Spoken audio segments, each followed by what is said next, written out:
सध्या आपण पनवेल हायवेचं चित्र बघतोय आणि याच पनवेल हायवे परिसरामध्ये आपण बघत असाल सर्पमित्र आहे आणि त्यांनी खरं तर बिनविषारी जो म्हणजे विष नसलेला दुर्क्या घोणस असं या प्रजातीचं नाव आहे सापाच्या, तो पकडलेला आहे. आणि तुम्ही बघत असाल तर एकंदरीत एकीकडे पनवेल हायवेवर मोठ्या प्रमाणात पाणी भरलेलं आहे आणि हे जे साप आहेत आणि इतरही दादा थोडी माहिती तुम्ही वर्बलीत द्या. साप बघत असाल आपण, ते या ठिकाणी आलेले आहेत. आणि एकच मिनिट आपण माहिती घेऊया. तू नाही देते का? एकच मिनिट. थांबा थांबा, हे पकडता येईल का तुम्हाला? हा घ्या. हा जसं तुम्ही बघू शकता की पाऊस आता मजबूत चालू आहे बदलापूरमध्ये.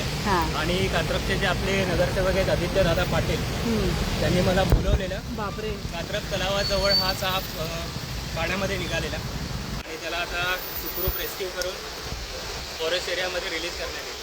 काय नाव आहे तुमचं पूर्ण आणि किती वर्षांपासून तुम्ही सर्पमित्र आहात? माझं नाव मार्शल आहे आणि जवळपास 17-18 वर्ष झाली मला बदलापूरमध्ये हे काम करत. तर आपण पाहतो की अनेक नागरिक जे आहेत ते सापाला पाहिल्यानंतर थोडेसे ॲग्रेसिव्ह होतात किंवा घाबरतात. अशा वेळी त्यांना काय आव्हान कराल की खरंच सापांना कशा प्रकारे ट्रीट केलं पाहिजे?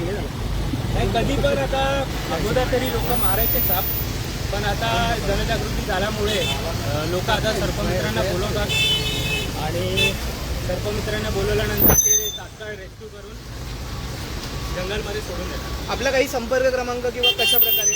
हा माझा कॉन्टॅक्ट नंबर बूम वरती बघा ना. माझा कॉन्टॅक्ट नंबर आहे 7875915822. कधी पण असा वाईल्ड ॲनिमल कोणत्याही तुम्हाला दिसला तर या क्रमांकावर तुम्ही फोन करू शकता. पावसामध्ये हे जास्त बाहेर निघतात का काय? पावसामध्ये त्यांच्या बिळामध्ये पाणी भरल्यामुळे हे असे साप बाहेर निघतात. Okay, thank you.